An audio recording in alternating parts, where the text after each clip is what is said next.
విద్యా ప్రవేశ కృత్యాలు ఆగస్టు 8వ తారీఖు అనగా గురువారం 45వ రోజుల భాగంగా లాంగ్వేజ్ అండ్ లిటరసీ డెవలప్మెంట్లో మనం తినే పండ్లు, కూరగాయలు, అన్నం, పప్పులు ఎక్కడి నుంచి వస్తున్నాయో వివరించాలి. వాటిపై వాక్యాలు చెప్పించాలి.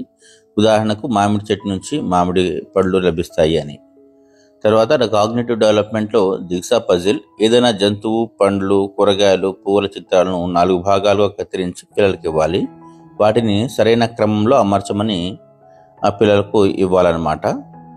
పిల్లలు ఈ బొమ్మల్లో చూపించినట్టుగా వాటిని సరైన క్రమంలో అమరుస్తారు. ఇలా పండ్ల బొమ్మల్ని, కూరగాయల బొమ్మల్ని ఇలా రకరకాలుగా కత్తిరించి ఇవ్వచ్చు. ఫిజికల్ డెవలప్మెంట్లో భాగంగా పేపర్ ముక్కలను చెట్టు బొమ్మ, ఇల్లు బొమ్మ లేదా ఇంకేదైనా ఆకారంపై అతికించమని చెప్పాలి, బొమ్మలో చూపిస్తున్నట్టుగా. ఈ విధంగా రకరకాల యాక్టివిటీస్ చేయించాలి. మా ఛానల్ని ఇంకా సబ్స్క్రైబ్ చేయని వాళ్ళు తప్పకుండా సబ్స్క్రైబ్ చేయండి. Thank you.